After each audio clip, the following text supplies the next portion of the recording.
Дэлхийн монголчуудын эмжээл радио 88.3-ыг сонсож байгаа сонсогч танд баярлалаа. 7 хоног бүрийн даваас баасан гарагт 9 цаг 10 минутанд танд хүрдэг Яманы махан халуун дээр нөрөөдөө Hot Topics нэвтрүүлэг эхлэхэд бэлэн болсон байна. За манай Hot Topics нэвтрүүлгийг радиогийн 2 дугаар студиэс Царай Мотой болон Ааш Мотой хайрын нар хамтран өргөн. За найруулагч Арчинбат ажиллаж байна. Өнөөдөр манай Hot Topics нэвтрүүлэгтээ баруун бүсийн барилгын материалын тулгуур төв, барилгачин худалдааны төв хамтран ажиллаж байна. За мөн өдөр бүр бэлэгтээ Ондоо Boombox хамтран ажиллаж байна. Өглөөний мэнд арай сайхан амарсан уу? Өглөөний минь сайхан амарлаа, сайхан амруу. Сайхан амарсан. Зэ Hot Topics-ийн би нэг өчигдрийн YouTube-ийн комментаас уншия. Эги 7729 гэдэг хэрэглэгч өглөө бүр цагаа хүлээж сонсдог шүү. Шинэхэн мэдээллийг цаг алдалгүй авч чаддаг. Баярлалаа. Тийм манай хоёр үнэхээр рекламны мангас юмаа гэж боддгоо. Хамтрагчдынхаа рекламыг үнэртэж, амтагдаж, нүдэнд харагдтал ярьдаг шүү. Хоёулаа маш мундаг санагддаг. Бинээ мэдэрдэг мундаг хамтрагч хоёр шүү гинэ. Амжилт гэсэн байна. Баярлалаа. Ямар хөөрхий юм те. За эндээс би Аги гэдэг хэрэглэгч юм шаа те. Цүрихээс өдөр бүр сонсдог шүү хоёр ари нормал стресстэй гунигтай ямар ч үед та хоёрын инээд тэврээд авах шиг болдог доо. Өглөөд босонгуудаа сонсоогүй мэдээгээ бас та хоёроос авчихдаг. Манай монголч нь одоо 6 цагаар төрүүлж алхаж байна шүү дээ. Европоос баярлалаа гэсэн бол үргэлжлүүлээд Rider ZP9UM гэдэг хэрэглэгч эрэгтэй ари эмэгтэй ари гэж байхаар Ирари Имари гэж явуул ядын коммент дээр гинэ. Тэгэд Ираригийн халзан руу Имари харж байгаа гинэ. Ийм коммент ирсэн байна. За. 2893 өглөөний мэндэ Hot Topics-ийн вау ихний коммент бичиж байна. Эрэгтэй хайрын маань хөөрхөн толгойтой болжээ. Шин сургууг мэдээллээр үргэлжлэхийг минь сортолцуулж байдагт маш их баярлалаа гэсэн байна. За баярлалаа тий. За баярлалаа. За тэгэхээр өнөөдрийн хамгийн дэлхийд гал халуун болж байгаа чухал мэдээллүүдийг хүргэе. За энэ уржигдэр болсон үйл явдалтай холбоотой өчигдөржингөө нэлээд айлтаар тэргүүлсэн энэ бол Ливерпул парад гэдэг айлт байлаа. За тун харамсалтай хэрэг болсон Ливерпул баг энэ жилийн 20 дахь удаа Премьер Лигийн аварга авж байгаа. За ингээд Премьер Лигийн аварга аваад сая гаруй фанууд нь хотынхаа гудамжинд гараад парад хийжсэн. За энэ парадын үеэр нь 53 настай нэгэн жолооч парад явж байгаа хүмүүсийг шууд тэр чигээр машинаа дайраад орсон. Үнэхээр аимшигтай хэрэг болсон бэлээ. Тэгэд энэ жолооч нэг зогсчоод жоохон байж байгаа дахиж дайраад тэгээд бүр ингээд хүмүүстэйгээр явсан. Хамгийн харамсалтай нь 2 хүүхэд хүн гэмтсэн байгаа. Энэ дотор нь 20 хүн гэмтсэн. За тэрний 2 нь бага насны хүүхэд одоо энэ хүн гэмтсэн байдалтайгаар ийм харамсалтай хэрэг болсон. Тэгээд 47 хүн нийтдээ мөргүүлсэн юм байна. 27 нь одоо эмнэлэгт байгаа юм байна. За энэ дундаас нэлийн хүн гэмтсэн 20 гэж байгаа. За тэгээд энэ 53 настай цагаан арьстай Британи хүн яагаад ингэж дайрсныг бол одоогоор ерөөсөө олж тогтоогоогүй байгаа. За таамгууд бол байгаа юм байна. За энэ нөгөө сэтгэл санааны хувьд асуудалтай байсан байж магадгүй. Сэтгцийн асуудалтай байж магадгүй гэж хүмүүс ихэнх нь үзэж байгаа юм байна. За тэгэхээр гинт ийм асуудал гаргасан байж магадгүй. За нөгөөх нь энэ нөгөө яг юу хэрэг болохоос өмнө юу яасан бэ? Муудалцсан юм байна нэг хүнтэй. За ингээд муудалцаад уурандаа болоод ингээд дайрсан байж магадгүй гэж байгаа. За энэ ямар ч хэлсэн удирдлагууд одоо энэ шүүгчд одоо цагдаагийнхан бол түүнийг террорист гэж бол үзэхгүй байгаа гэсэн. За энэ дэр нөгөө найруулагч бичлэгийн нөгөө тань л та нэг хар машин одоо суудлын тэрэг харин тийм тэгээд яг зогсчоод одоо хүмүүс ингээд нөгөө машины ингээд гаднаас нь цохоод байна. Тэгээд буцаж ухраад яг хүн дайрах ч шүү. Би нөгөө бичлэгийн үзэл сууж байгаа сая бүр амар юм харах чинь хүн дайрах чинь бүгд дайрсан бүр дээгүүр нь даваад явцсан. Тэгээд үнэхээр аимшигтай нүд альтермар дүр зураг Ливерпул хотод болсон. Ёо. Энэ тий хүний яг энэ сэтгцийн эрүүл мэнд тий. Тэгээд одоо бид нар ингээд технологи хөгжихийн хэрээр хүн хоорондын харилцаа одоо байхгүй болоод байна гэж ярьдаг. Одоо ингээд эндээс харахад 53 настай хүн одоо юу тутлаа гэж ямар амар юм бэ? Хөө бүр эн чин бүр за ер нь бол нэлийн нүд альтермаар аимшигтай дүр зураг харагдаж байгаа. За сувд ондрох ингэсэн мэн. Жинхэнэ аллах байсан. Мэдээгээр терроризм биш гэж байсан. Минийхэр бол терроризм гэсэн. За яагаад терроризм биш вэ гэж одоо хэлээд байгаа шалтгаан нь бол өөр хамсаатан байгаагүйтэй холбоотой. Тэрнээс ялцчгүй л олон хүмүүсийн дундуур машинаар дайрж орно гэдэг чинь парад дундуур гүгэд дайраад орчихно гэдэг чинь үнэхээр одоо алан хяндлага бол мөн. Гэхдээ ямар нэгэн өөр зориг гэх юм уу хамсаатан байгаагүй болохоор терроризм гэдэг ангилалд нь оруулахгүй байгаа юм байна лээ. Магадгүй террорыг дүүгийг бид нараас арай өөрөөр хүлээж авдаг болчиход байгаа болохоор тэр ангилалд оруулахгүй байна л да. Яг үгийнхаа үндэс террор буюу айдас хүйдэс авчирж байгаа гэдэг бол үнэн л байна тий. За энэ одоо Ливерпул гэдэг хайл, Ливерпул парад гэдэг аль дэлхийд даяар өчигдөржингөд эргүүлсэн. Тэгэд Их Британд бол 1 сая хайлттайгаар тэргүүлсэн бол Америкийн нэгдсэн улс ч гэсэн сонирхол 100 мянган хайлттайгаар тэргүүлсэн байна. Нэг харсан чинь нөгөө юуны Бостны марафон санаанд орлоо юм нэг олонний баяр хөөр болсон ийм цугларсан уюудад нэг ийм өвчтөө хүмүүс гарч ирээд те одоо нүд Сарнаевын ах дүүс чинь Босны марафоны яг барианы зурвас дээр гар аргаар хийсэн цэсрэг бөмбөг дэлбэлээд өчнөө олон хүн одоо дахир дутуу болоод олон хүн амьнасаа алдсан байдаг штэ. Тэр яг санаанд орлоо л доо. За өстөө амжилттай юм болжээ. Харамсалтай байна. Ливерпулийнхэн фэнүүд нь уг нь баяраа тэмдэглэжэл ийм хар мөр үлдлээ. Баярт нь. За дараагийн мэдээлэл рүү бүгд орцгоё. За дараагийн мэдээлэл алдарт PAF DD-тэй холбоотой мэдээлэл. Одоо яалтчгүй шүүх хурал үргэлжилж байгаа. Тэгэхээр өдрө болгон шин гэрчүүд дуудагдаад гэрчийн мэдүүлгийг бол шүүх хурал дээр за тангарахтны шүүгчдийн өмнө өгж байгаа. Тэгэхээр өнөөдрийн байдлаар DD гэдэг нэр гарч ирээгүй. Capricorn Clark гэдэг нэрээр тренд дээр орж ирсэн. Тийм ээ. Тэгэхээр туслах нь юм шиг үлээ тий. Capricorn Clark гэдэг энэ эмэгтэй болохоор ялтчгүй PAF DD-ийн өөрийнх нь хувийн туслах байсан. За 2004 оноос хойш одоо Sean Diddy Combs гэдэг энэ хүний хувийн туслахаар ажиллаа. За тэгээд нөгөө одоо хувийн туслах гэхээр тэ энэ хүний амьдралыг баа бэгүү мэддэг нэмээтэй гарын дор зарагдаж болох бүхэл ажилд нь гүйдэг. За бүр ингээд одоо би бүр ингээд энэ хүний тухай ингээд мэдэн гарч ирээл ингээд унших болгоод шин заваа юм гарч ирээл би ингээд нэг дотроос нь нэг тийм муухай ингээд санагдаад байгаа юм л та. Гэтэ ялтчгүй тренд дээр ороод ирсэн болохоор одоо ярихаас өөр сонголтгүй болчиход. Тэгэхээр яг энэ одоо Capricorn Clark гэдэг эмэгтэй байвд юу гэж хэлсэн бэ гэхээр 55 настай одоо PAF DD энэ хувийн туслахаа заяа Kid Cudi гэдэг дуучныг гэрлүүн ингээ те одоо очиод ингээ Kid Cudi бараа ингээ жаргаагаа дэр гээд ингээ хөөгөө явуулцдаг. Гэх мэтчлэн ингэж мэдүүлэг өгсөн байна л да. Жаргаагаа дэр гэдэг нь одоо тэгэл ингээ нэг осондоо ингээ хүчээр одоо бэлгийн мүлжлөгтөл ашиглаж яах гэсэн үг шүү дээ. Тэгээд Kid Cudi ч одоо өөрөө бас энэ дээр гэрчийн мэдүүлэг өмнөх одоо амралтын өдрүүдийн өмнөхөн өгч хоёрын тийм ямар ч нэвтрүүлэг дээр таараагүй энэ тренд дээр орж ирж тийм гэтэл одоо Kid Cudi-г одоо PAF DD өөрөө би нэг ална. Би нэг ямар нэгэн цагт ална гэх мэтчлэн ингээд ярьжсэн гэдэг одоо энэ туслах нь хэлсэн байлээ. Тэгэхээр одоо энэ бүсгүн ингээд ярьсан ярианаас гадна бас нэг юм болсон юу вэ гэхээр нөө Шүүж Найт гэдэг хүнийг чи мэдэж байна уу? Шүүж Найт хэнийг гаргаж ирсэн? Tupac-ийг гаргаж ирсэн. Алдарт Death Row гэдэг одоо рекордсын эзэн нэг осондоо энэ PAF DD чи өөрийнхөө нөгөө нэг Bad Boy Records-той тэр нөгөө зүүн баруун эргээл бас ингээл тэмцэл дунд болсон үйл явдлууд л та. Тэгэнгүүт Шүүж Найт бол одоо зүү эргүүлөө. Tupac-ийг гаргаж ирсэн чинь зүү те. Tupac баруун. Би бүр нэг над юроосо бүр зүг чиг ялгаа байхгүй ёо. Тэнгүүт одоо Tupac-ийн продюсер нь энэ талд нөгөөх нь Biggie Smalls-ыг гаргаж ирсэн PAF DD-гээ продюсер энэ хоёрын хооронд ингээ бас л өрсөлдөөн тухайн үед өрнөжсэн.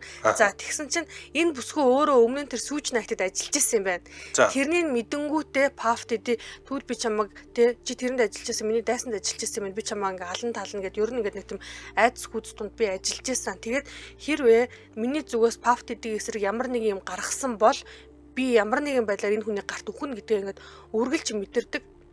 Нэг осондоо би ингээд ажиллаа хаяад орхиод явчих чадахгүй ингээд өгөхөд бэлэн ийм нөхцөлд ажиллаж байсан гэдэг ийм мэдүүлэг өгсөн юм байна л та. За энэ одоо Америкийн зүүн баруун эргийн хипхопчууд хоорондоо өрсөлддөг байхад зүүн эргийнх нь илүү тийм хүнлэг инэрэнгүй юм шиг харагддаг байсан. Ялтчгүй.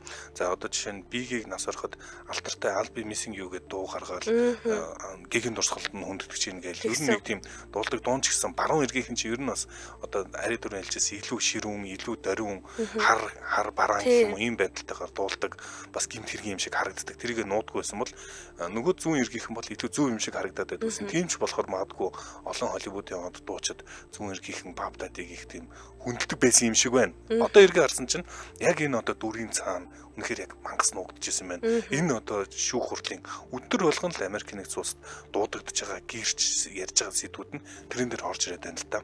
Бүр ингээ хүн итгэхийн аргагүй бас сонин зүйлүүд дуулдаад байгаа учраас тий. За хамтран ажиллагчаа танилцуулаад манай нэвтрүүлэгтээ баруун бүсийн барилгын материалын тулгуур дуу барилгачийн худалдааны төв хамтран ажиллаж байна. За барилгын материалын худалдааны төвүүдээс хамгийн онцлог нэгэн худалдааны төвийг танилцуулах чинь энэ бол барилгачин худалдааны төв. За тэгэхээр барилгачин юугаараа онцлог юм бэ гэхээр Улаанбаатар хотын төгжрөлгүй бүсэд байдаг. За тэгээд тээврийн ямар ч хязгаарлалтгүй байршлаараа хэрэглэгчдийн талархлыг хүлээсэн. За том оврын ачааны машин чинь хотын төвөөр явхад хэцүү байдаг шүү дээ. Магадгүй 100 айлаас ирээд юм авъя гэх юм бол том оврын ачааны машин цагийн хязгаарлалттай байдаг. Жишээ нь ингээд яг өдрийн эд цагаар бол явах нь 20 гэж би ойлгоод байгаа. Тэгэх юм бол барилгачин худалдааны төв рүү цагийн ямар ч хязгаарлалтгүй очоод одоо том оврын машин байна уу, суудлын машин байна уу, ямар ч асуудалгүй шууд нэвтрээд бараа бүтээгдэхүүнээ тээвэрлэх боломжтой. За энэ барилгачин худалдааны төвд 200 гаруй аж ахуй нэгж 50000 гаруй нэр төрлийн бараа материалыг инхүү зарж төвлөрүүлсэн байна. За энэ дотор бол байшингийн үндсэн хийцэн материал байна. Дотор гадна засал чимэглэлийн материалууд, сантехник, цахилгаан, багаж, тоног төхөөрөмж гэсэн бүх төрлийн хэрэгцээг хамарсан өргөн сонголт барилгачин худалдааны төв дээр биш үү. За энэ бол иргэд барилгын компаниуд засвар үйлчлэгийн байгууллагуудын хувьд цаг хугацаа зарлагаа хэмнэх хосгүй боломж. За Баянгол дүүргийн 20 дугаар хоронд байрлах сонсголонд байдаг барилгачин худалдааны төв нь ажлын цаг нь 7 хоног 7 өдөр ажилладаг бөгөөд 10-аас 19 цаг хүртэл нээлттэй байд юм байна. За та бүхнийг барилгачин худалдааны төвд хүрэлцэн ирж хямдалтай үнээр хэрэгцээд бараа материал авахыг уриалж байна. Баруун бүсээс магадгүй те байр байшингаа засгаж байгаа. За бүтээн байгуулалт хийж байгаа бол хот руу орж ирээд төгжрөл зовоод ах шаардлагагүй барилгачин худалдааны төвөөс ирээд бүх бараа материалаа хүртээмжтэй боломжтой нөхцлөөр нь аваад ачаал буцаагаар авчих нь шүү дээ. За энэ нь ер нь барилгын материал авна гэдэг чинь зогсоол мосоолын асуудал төгжрөл нь үнэхээр өндөрлөлтэй байдаг. За ерөөсөө тийм шаардлагагүй болсон байна. Тэр тусмаа баруун бүсд амьдарч байгаа хүмүүс азтай байна. Яагаад тэгэхээр энэ барилгачин худалдааны төв байна. За утасны дугаар нь 77 66 22 77 юм байна. За мөн 94 тэгтэг 11 71 юм байна. Барилгачин цэг юм байна гэдэг аль биесний вебсайт нэгаа та бүхэн вебсайт руу нөрөө дэлгэрэнгүй мэдээлэл за хэрэгтэй бараа материалуудаа харж болно шүү. За манай нэвтрүүлэгтээ баруун бүсийн барилгын материалын тулгуур төв барилгачин худалдааны төв хамтран ажиллаа. Баярлалаа. Баярлалаа. За хот топикс нэвтрүүлэг үргэлжлэж байна. Дараагийн сэдвлэг орох уу? За дараагийн сэдв рүү оръё. За Тодд Крисли гэдэг хайлт 200,000 хайлтаар яг одоо Америк нэгдсэн улсад тэргүүлж байна. Хамгийн халуун сэдв байна. 4 цагийн өмнө трендэлж эхлээд инхүү 200,000 хайлтаагаар за яг л эд нөгөө шүүс нь бэлтгэгдээд ингээд боловсрч байгааг боддог байна да. Тодд Крисли гэж чи л сонсож байгааг баг. Би сонсоогүй. Тэгээ бүгдээрээ сонсгоё. За энэний цаана хэн нуугдж байгаа талтай хин нэг нь ах нь л нуугдж байгаа. Бас л тий. За энэ бол Айригийн ах нэлаа гэх Трампын асуудал. Манайх нэрэ чадна. За ямар сенсац энэ удаад дэгдээсэн бэхээр энэ Трампын ерөнхийлөгчийн сонгуульд 2000 сая болсон ерөнхийлөгчийн сонгуульд маш нөлөөтэй байсан Савана Крисли гэдэг бүсгүй байсан. За энэ бол Трампыг өстө жинхэнэ цээжээр хамгаална. Бүх юмд нь бууны нохор шиг орилж ашгарч ер нь нэлээд дэмжижсэн, галзуу юм шиг дэмжижсэн хүмүүсийн нэг нь. За ингээд Трамп гарсны дараа яасан бэ гэхээр Трамп энэ хоёр Тодд Крисли болон Жули Крисли гэдэг хоёр хүнийг өршөөсөн. За энэ хоёр хүн чинь уг нэг алдартай хүмүүс юм байна. Крисли Ньюс Бест гэдэг алдартай юм реалити ТV хөтэлдэг юм том нүүр царайнууд алдартай инфлюенсерүүд юм байна. Гэхдээ энэ хоёр энэс өмнө 2022 онд ямар асуудалд оролцсон бэхээр банкнаас худал мэдээлэл баримт бүрдүүлж байгаа зээл авсан. За худал баримт бүрдүүлж байгаа зээл авсан. За би өөр их баян юм шиг харагдуулж байгаад ийм орлого янз янзын худалдаагаар харуулж байгаад хэдэн долларын зээл авсан бэхээр 30 сая долларын зээл аваад буцаад төлөөгүй. Дээрээс нь энэ хоёр татвараас бахан зайлсхийсэн. За ийм асуудлаас болоод одоо лөөр хийсэн гэсэн үг шүү дээ. Лөөрч цэвэр лөөрөө шүү. Цэвэр лөөр 30 сая доллар зээлээр аваад тийм тансаг амьдрал байсан байгаа юм л та. За ингэж яагаад 22 онд одоо ийхүү асуудалд орсон шүүх дуудагдаад 23 оноос одоо 12 жилийн ял авсан юм байна. 12 жилийн ял авсан. Тэгсэн чинь одоо охин хөдөлтөж гүүж яагаад хоёр аав ээж хоёроо ийхүү шоронгоос улцсан. Тэрийг нь Трамп суллаа хийжлээ. Йоо, тэгтээ юу юм бэ те? Ямар нөгөө одоо би зүгээр ийм л үг санаанд орлоо. Ямар чадж байгаа юмд арга байхгүй юм бэ л гэж бодлоо сая. Танаа ах бол гэхдээ арай. Гэхдээ ер нь тэгээ одоо банкнаас зээл аваад мөрөөл, лөөрдал тэгэл амьдрал сайхан амьдрч бол бүгд л тэгмэр ш тэгэл. Чи бүхэл бүтэн төр тулсан ерөнхийлөгчийг юу гэж байгаа? Би танаа ах гэдэг утгаар нь л хэлсэн юм уу? Таньдаг хүний дамжуулаад хэлээрэй л гэсэн юм чинь. Би ч одоо би ахта хэлнэ. Хэлээрээ энэ бас болохгүй. Энэ чинь бас суртахуунд нийцэхгүй байна. Трамп хаа гэд нэг хэлэхгүй бол бас лөөрчдгийг хамаагүй суллаад байж бас боломгүй те. Үгүй энэ ч одоо нэрээ намайг ингээ Монголд ингээ дүүн сууждаг гэж мэддэг ч юм уу ч. Йоо. За ингээд Тод Крисли гэдэг за угийн нүүрэн алдартай байсан энэ хүний нэр инхүү трендэд буцаж орж ирээд олон нийтийн ярианы ялангуяа Америкийн нэгдсэн улстай асуудалд орж байгаа. Мэдээж хэрэг нэг талаас өөрийг нь дэмжсэний төлөө ингээд суллаад Трамп өөрөө хил амд орж байгаа. Нөгөө талаас охин Савана Крисли бол юу гэж хэлж байгаа вэ гэхээр яг үнэндээ ээж аваагаа бол буруугүй гэж хэлэхгүй байгаа юм. За манай ээж аваа гэхдээ их шудраг бусаар шүүсэн. Энийг юм залбин шүүхээр шүүлгсэн. За ер нь бол 12 жил гэдэг бол чангадж байгаа. Яг энэ зэргийн адилхан гэмт хэргийг шал өөр төвшөнд шүүдэг байтал энэ бол улс төрийн цаад одоо юугаар зоригтойгоор манай ээж авааг шүүсэ гэж ярьсаар хагаад энэхүү одоо 23 оны 1 сараас хойш 25 оны гэдэг чинь жил 4 сар шоронд ингээд хоригдоод инхүү зүгээр сулчиж байгаа юм. Тэгээ би сонирхлоо. Энэ хоёр тэгээд ингээд судалж байгаа юм чинь татвар одоо энэ залилсан мөнгөө буцааж төлөх юм өсчөөд бараг төлөхгүй байх уу? Угаасаа ингээд сулчиж байгаа юм чинь асуудалгүй гэж хэлээ. Йоо тий атаарх марч биш. Нэг тийм муухай яг надад нэг нөгөө миний хувь хүний ингээд надаас цухалзаад байна л та. Би бол атаарх чинь нэг үнэн хэлэхэд. За махтаа жоох ойрхон байх уу? Өгшөөхөө. Намайг чамтай зүг нэвтрүүлэх хөтөлтөг харж үзэхгүй байх уу? Надаас л одоо. За оги ингэнэ. 30 сая долларыг Монгол төгрөглөө шилжүүлж үзсэн байна. 108 тэрбум. Ваа shit гинэ. 108 тэрбум төгрөг юм байна. Их мөнгө байна л та. За тэгээ яалтчгүй тэгээд за магадгүй ингээд нөгөө хэвлэлийн ингээд мэдээлж байгаа өнцгүүд нь ийм байгаа боловч те лов эрзүүнийг сулчлаач гэдэг юм уу те. Магадгүй ямар нэгэн хууль байсан болол одоо бид нар ярьдаг ч та хуулийн цорхооч гэдэг юм уу те. Зүйл заалт байсан болол энэ нь ингээд өршөөгдөж байгаа боловч гэж. Ахыг өмөрөхгүй. Өмөрч өнцөг болчихгүй зоохгүй байна. Яа баригдсан уу? Зоохгүй байна гэдэг. Яг баригдчихлаасай те. Уг нь бол нэг ахта хэр халдаачихгүй санагдал орсон.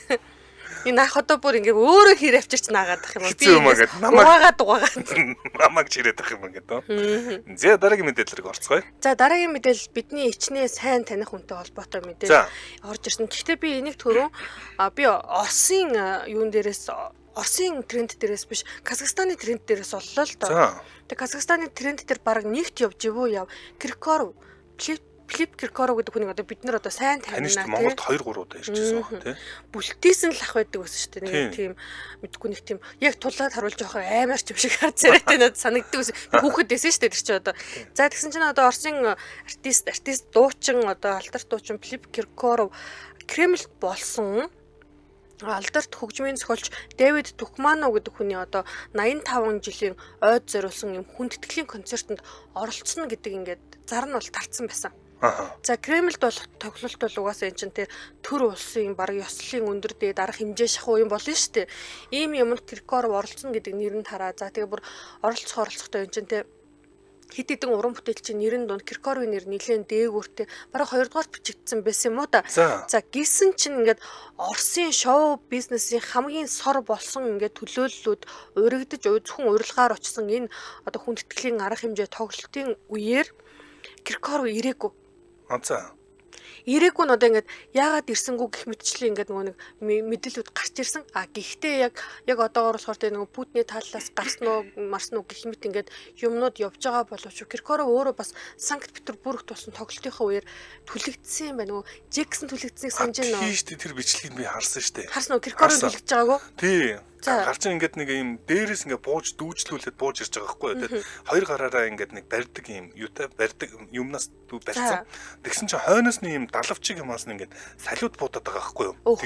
Тэгсэн чинь нөгөө салиуд нь хойшол цацах хэвээр юм шиг гарлуун цацаад тэгээд энэ чи тавьчууд унжих гад байдаг. Тэгээд Киркоров нэг гартаа микрофон барьсан. Нөгөө гараараа ингээд бүр ингээд гарн дүүлэгдээд бүр ингээд салганж жаад тэгээд гарн нэг юу болсон баха. Дүүл наач хүн юм байна тий. Тэгсэн чинь одоо болохоор ингээд Киркоров өмнө нь тий одоо санктийнхаа тэр үеэр ингээд түлэгдсэн ч гэсэн тоглолтоо үргэлжлүүлж дуусгасан юм байна. Одоо үзэгчтэй хүндлээд ер нь ингээд юу ч болж байсан тий амьдралынхаа ингээд хамгийн хүнд хэцүү үедэд үзэгчтэй хүндлээ тий сонсогчтой хүндлээд одоо тоглолтоо заавал дуусгадаг юу ч болж байсан тий одоо чинь Санкт Петербургийн тэр тоглолтын үеэр өөрөө ингээд гар маран тий шатаа түлэгдээд нэлээ хүнд хэмжээний түлэгдэл авсан ч гэсэн гүрээсээрээ дуусгасан гин л тий.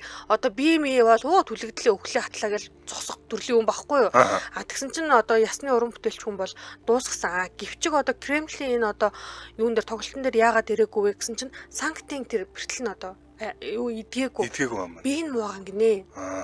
Тэгэхээр одоо мэдгүй одоо амь насанд нь халтай үгүй нь яг одоогийн миний Sakonzig Cas гэдэг сайт дээр одоо бичснээр бол амь насанд нь халтай үгүй нь мэдэгдэхгүй байна. Гэхдээ Оросын одоо арт түмэн нэг ялангуяа одоо ингээд орос хэлээр ярьдаг орнууд байна шүү дээ. Энэ орнуудад бол Филипп Киркоровын одоо эрүүл мэндэд санаа нэлээд зовж जैन. Тэгээд хурдан тайзан дээр гарч ирэхийг ерөөсөн ийм мэдээлүүд их гарч ирсэн байна.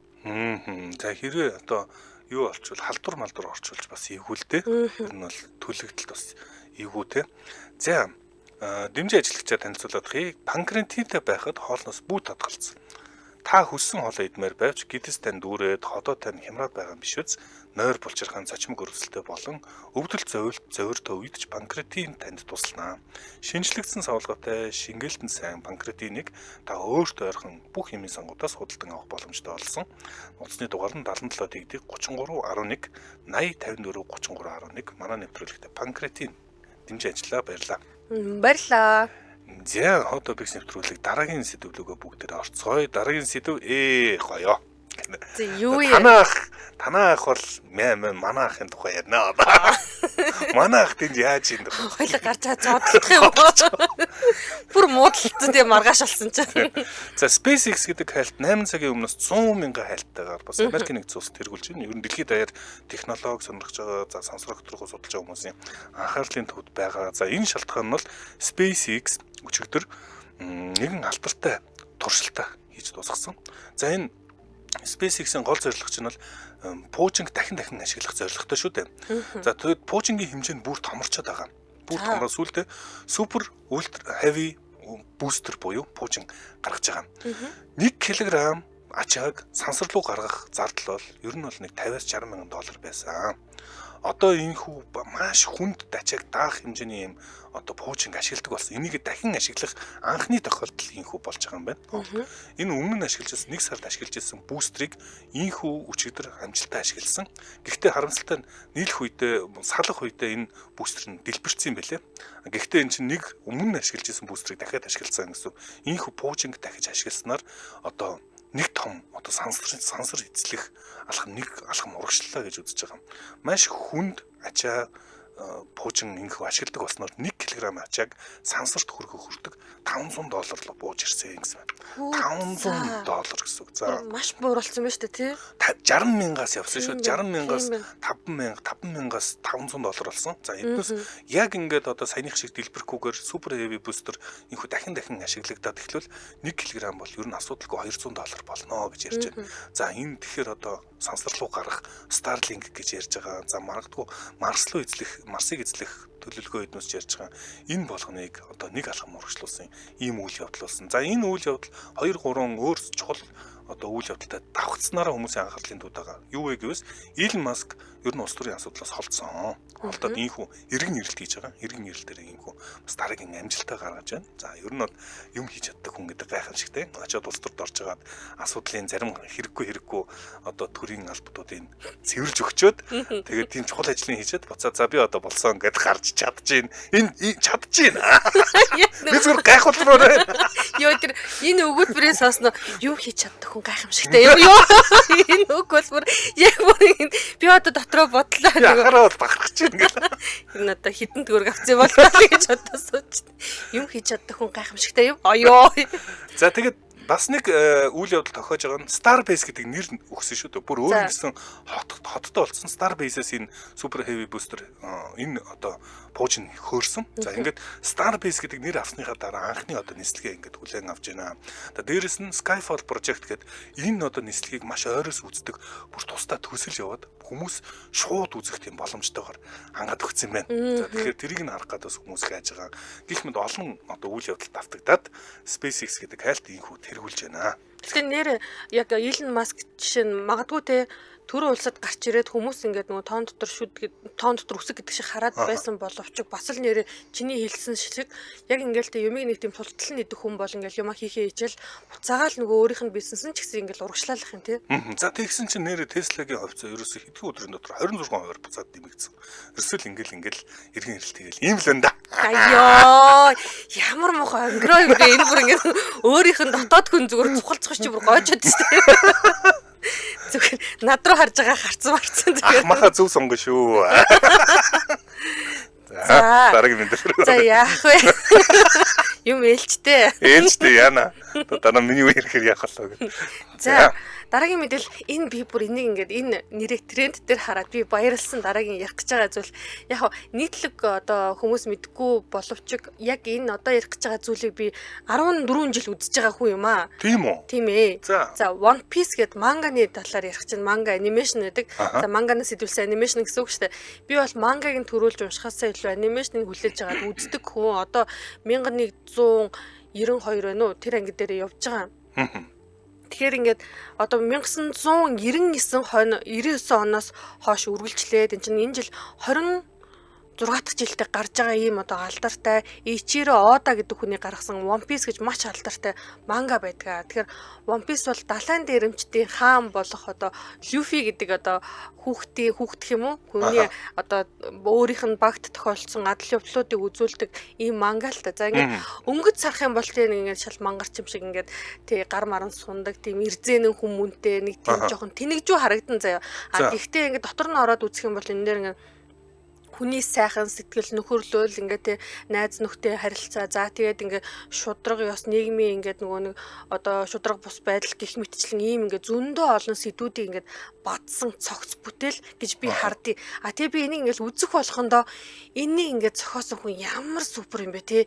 Яаж энэ олон жилийн турш ингэж үйл явдал ингэж өргөн хүрээтэйгээр далайцтайгаар үргэлжлэх ийм ингээд том юм ингээд зохиодог байна гэж би дандаа боддог байхгүй. Жишээ нь 1999 анх тэрнийгээ зурж эхлэхдээ одоо 2025 онд өрнөх үйл явдлыг ботсон байсан юм уу? Эсвэл энийгээ ингээд үргэлжлүүлээ ингэж задлаад ингэж гоё болгоод байгаа юм уу гэдг нь айгүй тодорхойгүй заяа. Би одоо тийм одоо тэр хүнийг би одоо ингээд супер хүн гэж боддог байхгүй зохиолч байна. За тэгсэн чинь одоо яагаад энэ One Piece гэдэг манганы нэр тренд дээр орж ирсэн бэ гэсэн чинь 2023 онд энэ киноны энэ одоо манганы Netflix-ийн цуврал гарсан. За тэр ингээд манга болон анимашнээс сэдвүүлсэн цуврал буюу ингээд амьд хүмүүс тоглосон одоо кино гэсэн үг шүү заяа. За 8 ангитай энэ цуврал гараад тухайн үедээ бас нийлээд шуугуулсан. За шүүмжлэгчдээс өндөр үнэлгээ авсан боловч яг нөгөө үнэнч үзэгчдийн зүгээс бас яг жаахан тааруухан үнэлгээ авсан нэг хуваагдмал байр суурьтай тий. Ягаад тэгэхээр тэр олон жил тэр ингээд тий мангагаар нь ингээд уншицсан тий. Одоо анимашнээр нь үзсэн хүмүүсийн хувьд тэр нөгөө нэг тоглуулж байгаа жүжигчдийн царай төрөх байгаа байдал нь ингээд сэтгэлд нь бас нэг хүрхгүй тал байгаад байна шүү дээ. За тэгсэн чинь одоо болохоор 2 дугаар сизон гарах гэж байгаа юм байна. Тэгээд тренд дээр ороод ирсэн 2 дугаар сизон дээр бас шин дөрүүд одоо нөгөө юун дээр анимашн дээр байдаг дөрүүд нь орж ирнэ. Гэхдээ Холливуудын жүжигчид бүр ингээд том жүжигчдийн нэр ороод ирсэн байна л та. Тэгээ би бүр ваа гэж түрүү хамшчих та бодчихлоо. Чи энэ тэгээд киног нь үзсэн үү те? Киног нь үзээгүй. Нөгөө кино нь ингээд эхлүүлсэн байхгүй юу? Эхлүүлсэн чинь тэгсэн. Тэгээ би за яршиг энийг ингээд нэг тийм бухимдан барай үзэх хэрэг юу байсан гэж би нэгдүгээр ангийн үзчихээ болцсон. Тэгээд ерөөсөө л болохгүйсэн. Энэ чинь бол яг 14 жил үзсэн хүмүүсийн хувьд бол ертөнцлөө нь бүр ингээд шимтэд орсон хүмүүс бол бүх юм алдаатай, буруу илэрхийлсэн, үзүүлмэр байсан өнцгөөс нь үзүүлэхгүй гэдэг олон асуудалтай дулаад байдаг тийм. За Бэг гихтэл тэр гол дүрийн Люфи гэдэг одоо гол дүрийн маань хүн тоглосон жүжигчний царай надад таалагдахгүй ч байгаа байхгүй юу? Царай гэдэг нь те бид одоо те нэг тийм Япон манганы хүнийг ингээд тийм том нүдтэй Мексик залуугаар хармааргүй л байгаа байхгүй юу? За буян заяа аюуш цав битсэн байна штэ. Хамгийн дуртай аниме минь гэсэн байна. За жүжигч нь биш байсан ингээд Гокусаги Золо битсэн байна. Бүр манайхан мэдчихэж штэ үзсэн биз дээ тий. Бүгд үздэг юм биш. Би яг үзсэн. Би яг One Piece гэж сонсчлээсэн л та. Манай хүү бас үздэг юм шиг үлээ тий. Би үзэж бол амжаагүй. Их юмнаас хоцордог юм шиг санагддаг штэ. Манга үзээгүү тий. Би танай хүүгийн л үедээ ер нь бол. За өдөр бүр бэлгтэй. Ондо Boombox хамтран ажиллаж байна. За Ондо аппликейшн дотор Boombox нэгдсэн. Тэгэхээр датагаа цэнэглэх бүр дотроос нь iPhone, MacBook, AirPod, PC, чихвч, ухаалаг цаг, Osmo Mobile, TV гэх мэт 666 ширхэг бэлгээс өөрийн болгох боломжтой. Датагаа цэнэглэхдээ давхар бэлэг авна. Би өчтөр Boombox ажиллуулсан. Ой, би чи өөрөө ондогийн хэрэглэгч. За надад одоо 100 гаруй гигабайт байгаа л та өөр ингэсэн дата маань. За. Тэр бүр ингэ барагддгүй юм л та ингэ байгаа хэд юм зэ. За тэгэнгүүт би одоо 100 гаруй дататай хүн чинь за 7000 төгрөгөөр 12 гигабайт дата нэмж аваад яг надад нэг дата хэрэг байгаагүй ч гэсэн би Boombox ажиллуулмаар байсан зэ. Яа, ямар өнгөрөө юм бэ? Уг нэр орчин цагт ингээд утаснууд дандаа 2 симтэй болцсон үед ондоотой байхад бол тий өөрийн нөгөө яг ярддаг ч юм уу тий операторын хажууд ондоо байж хад ингээд датагаар хизээч ингээд цангахгүй байхгүй. Бид чинь гэртээ орой ингээд Wi-Fi ясахаа мартаад ондоогоор кино үзчих мэт шин. Татлаа. Шил үзүүлээ. За. Тэгээд тэгсэн чинь би өчтөр boombox-с юу очсон бэ? Би надад бол бас юм очсон юм. За. Бүр татаад. Яах вэ? Гэхдээ би надад болохоор ингээд нэг ондоохон сонсчвал надад чихвч хэрэгтэй байгаа байхгүй юу? За би тэгтээ 30 минут үнгүү ярианы хоцсон л доо. За жоохон тайвширлаа гэлээ. Энэ ямар муухай энэ атаахгүй би. Яг вэ тэгээд одоо за тэгэхээр хамгийн гол нь ап яг одоо татаад авах хэрэгтэй юм байна. Өдөр болгон та ингээд бэлэг аваад авах боломжтой. За бэлгийн харьцангуудыг зөвхөн ондоогийн апаар задлах боломжтой болохоор ондоо апаа яаралтай татаарай. Тэгэхээр одоо цэнэглэл ондоо цэгийн мэн гэл ороод одоо цэнэглээтэй шууд би өчтөр ингэ цэнэглэнгүүтээ шууд boombox руугаа ороод 30 минут ирэх очиж байгаа байхгүй над 2 ирэх ирсэн. За тэгэхээр ондоо пас гэд багц байгаа. За энэ багцаар цэнэглэх юм бол 7 хоног 90 эсвэл бүр он дуустал өдөр бүр 5 ГБ дата орно.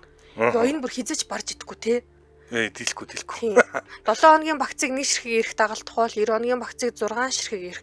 Харин он дуустал дататай багцыг 10 ширхэг boombox бэлгийн хайрцаг задлах ирэх тус бүрс дагалднаа. За задлсан бэлгүүдээ цэцэг төвийн зүүн хойд байрлах Code M офисын ондоогийн салбараас очиж авах боломжтой. За та 1866 гэдэг дугаарлал цуглах дэлгэрэнгүй мэдээллийг авч болно. Хэрвээ та одоо ондоо хэрэглэгч аль хэдийн болсон бол 66 гэдэг дугаарлал цуглаарай. Аргууны хүзүү татлаа гинэ. Үнэ. За энд ондоотой хүн байна гэж баярмаа даш битсэн байна. Дэрсэн малгайд хүүхдүүд үзэл өөр юм үзүүлэхгүй хүчээр үздэг байжээ гэж энэ түнтүүгийн галхуу. За энэ харда буян цай авьяач киноны ёстой явцхүү байсан Окусаги зооло би бас үзэж чадаагүй гэд энэ ер нь хитэ бол кино хүмүүст ороогүй л юм байна. Кино нь ер нь яваагүй юм байна тийм ээ. За дараагийн мэдээлэл рүү бүгдээрээ орцгоё. Дараагийн мэдээлэл Choi Chung-woo гэдэг хайлт Солонгос 50,000 хайлтад тэргүүлсэн. Өчигдрөөс хойш тэргүүлж байгаа. Тэгээд Choi Chung-woo гэдэг жүжигчин хайрыг таниадсэн те. Энэ хүнийг монголчууд бүгд тань. За энэ Солонгосын алдартай Choi Chung-woo гэдэг жүжигчин нас орсон байна. За нас орсон учраас одоо энэ юу яасан 5 сарын 27-нд буюу өчигдөр ингээд нас орсноор хүмүүс ингээд хайгаад байх юм байна. Яасан бол за энэ одоогоор өстөө яг юунаас болсныг нь бол ерөөс тодорхойлж амжаагүй байгаа юм билээ. Гинтл одоо гинтийн юм болцсон гэд хүмүүс одоо шуураад байна. 68 настай энэ жүжигчин алдар жүжигчин Choi Chung-woo нас орсон байна.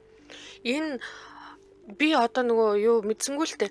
Энэ хүнийг бол ингээ монголчууд бүгд тань гэж яагаад хэлсэн бэ гэхээр Солонгосын ингээ цуврал болгон дээр за түрүүн Чимбай энэ хүнийг чи асуухад хэлжсэн. Цэхэр тэнгисийн хэрэг үлээ. Тийм. 49 хоног лөө 47 хоног лөө тийм киноноос тоолсон. Тиймэрхүү кинонууд хоёулаа нэг ятгахад хоёр оймуутай болохоор Чимбай нэрийг хилээд хэлээд битгаар нөөх нь үлдээгүй байжээ. За би болохоор энэ хүнийг юун дээр харсан бэ гэхээр би бүр өчтөр уржигдэрхэн Star TV дээр кино үзсэн. Солонгос кино. Монгол дээр бутаж хүүхдүүд гээд бутчих гээд орчуулсан баг шиг байсан. Child Day гэж бичсэн байсан. Энийг одоо Child Day гэж унших юм болов, Child Day гэж унших юм болов. Англи үг шүү би танаас л суугаад байгаа. За. Сайн мэдгүй нэ. Тэгсэн чинь энэ тэр кинон дээр болохоор бас л ингээл нэг одоо энэ чинь Монгол ямар киногоор ингээ бид нар сайн таньдаг вэ гэхээр дандаа нэг тийм дарга.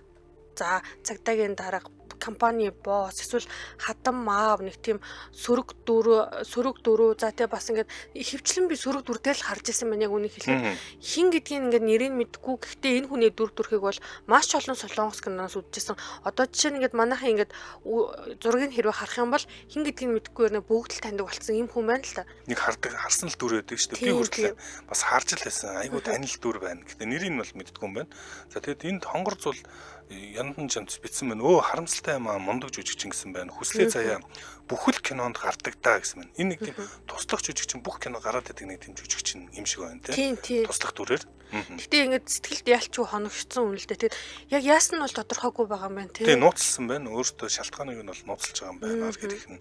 Гайхалтай жүжигчин бурхан болжээ. Тун харамсалтай гэсэн байна. Хотын ангууч драма дээрээс анх мэддэг болсон гэж Касу Юри бичсэн байна. Харамсалтай хэрэг болжээ. Дараагийн мэдээлэл рүү орцгоё. За дараагийн мэдээлэл за энэ бас нэгэн жүжигчтэй холбоотой мэдээлэл байгаа. Гэхдээ энэ жүжигчнийг би Оросын тренд дээрээс олж авсан. Глеб Калюшны гэдэг нэртэй жүжигчин. За энэ залуу болохоор Оростой бол одоо эд мандаж яваа маркийн жүжигчин юм байна. Тэгээд нас нь болохоор энэ жил одоо 20 насны ачиж 26 настай. Залуутар. Тийм залуутар. Тэгээд нэг одоо яг бид нар одоо хоёлаа нэг Тимоти Шаламыг дараагийн Леонардо Ди Каприо гэж яриад байгаа шүү дээ. Холливуудын А листэнд ороод ирсэн гэдэг шиг Оросынхоо одоо шоу бизнесийн ертөнцийн А листэнд ороод ирсэн Глеб Калюшны гэдэг энэ 26 настай залуу нэгэн хэрэгт орсон. Ямар хэрэгт орсон бэ гэхээр одоо Оросч одоо цэргийн тусгай ажиллагаа явуулж байгаа нэрээр ерөнхийдөө бол дайнтай байгаа улсаа. Тэгэхээр за яг хуу дайны яг фронт руу ингээд хязгаар нутгуудаасаа цэргүүдийг түлхүү илгээгээд байгаа боловч одоо төвийнхээ одоо яг өөрөөсөө славийн гаралтай үндэстнүүд амьдардаг тэр төв нутгаасаа болохоор одоо нас биеийн төрсэн эрчүүдийг алб заавал хаалгаж байгаа цэргийн алб. Тэгэхээр ингээд 26 настай залуугийн хувьд 2024 онд цэрэгт дуудагдсан. За цэрэг дуудагдахдаа одоо цэргийн албаа хаахаас татгалзаад явандаа энэ хүн ингээд нүү цэрэгтээ яваагүй юм байна. Яваагүй гэдг нь ингээд 2025 оны 3 сар тодорхой болоод энэ хүний эсрэг одоо мэдээж нөгөө цэргийн ингээд зарлан дуудахаа аваагүй ирээгүй учраас шүүхэд ингээд бас шүүхтэр энэ хэрэг нь очоод тэгээд ингээд Оросын шоу бизнес даяар ингээд Глеб Калюшны эх оронч биш юма гэх мэтчлэн иймэрхүү нөгөө яриа гараад за тэгээд энэ хүн маань өөрөө буруутай гэдгийг хүлээн зөвшөөрөөд 30,000 рублийн торгуулаа төлөөд тэгээд өнөөдөр трендээр юу гэж орж ирсэн бэ гэхээр цэрэгт явжээ. Цэрэгтэй харин явцсан юм тий. Хүчээр. За сүүлийн нэг ганц мэдээ хүргээд дуусгая. Арабелла Стантон гэдэг хайлт за Их Британи болон Америкийн нэгдсэн улсад нэлээд дээгүүр тэргүүлээд ороод ирсэн байлээ. Арабелла Стантон гэж ер нь хүмүүс бол нэг сонсч байгаагүй дүр бах. Яг тэгэхээр аргагүй 200 мянган хайлтаар Америкийн нэгдсэн улс 10 цагийн өмнөөс тэргүүлж гисэн байна. Арабелла Стантон гэдэг энэ хүн бол 11 настай. За яагаад орж ирж байгаа гэхээр HBO Harry Potter-ын зурлыг дахин шинээр хийхээр болж байгаа. 26 онд цацагдаж эхлэх юм билээ. За ингээд 30 мянган хүүхдүүдээс шалгаруулсан. За 30 мянга гэдэг нь үнэхээр ширүүн шалгалтын дунд хүмүүсийн дүр бол тодорсон. Dominic McLaughlin, Arabella Stanton, Alistair Stout гэдэг за хамгийн сүүлд Arabella Stanton, Hermione Granger гэдэг эмэгтэйгийн охины дүрийг гаргах хүн тодорсноор энэ 11 настай охин дэлхийн анхаарлын төвд орж ирж байна. За энэ од болох нь баг гарцаагүй байх. Harry Potter зурлал 25 жилийн өмнө гарч ирсэн. Энэ хүн шинэ Hermione Granger-ийн дүр нь тодорхой болсноор хин ямар орхон байгаа ингээд сонирхоод байгаа юм бэлээ. За энэ хүрээд манай өнөөдрийн Hot Topics нэвтрүүлэг өндөрлөх болсон байна. Манай Hot Topics нэвтрүүлэгтээ баруун бүсийн барилгын материалын тулгуур төв, барилгачийн худалдааны төв хамтран ажиллаа. За мөн өдөр бүр бэлэгтээ ондоо Boombox хамтран ажиллаа. Сонсогчдоо өргөжлүүлээд радио мэдээгээ хүлээн аваарай. 10 цаг 10 минутаас манай эфир хөгжим төд нэвтрүүлгээр үргэлжлэх болно. Баярлалаа. Аашмуудаа. Баярлалаа. Царамуудаа.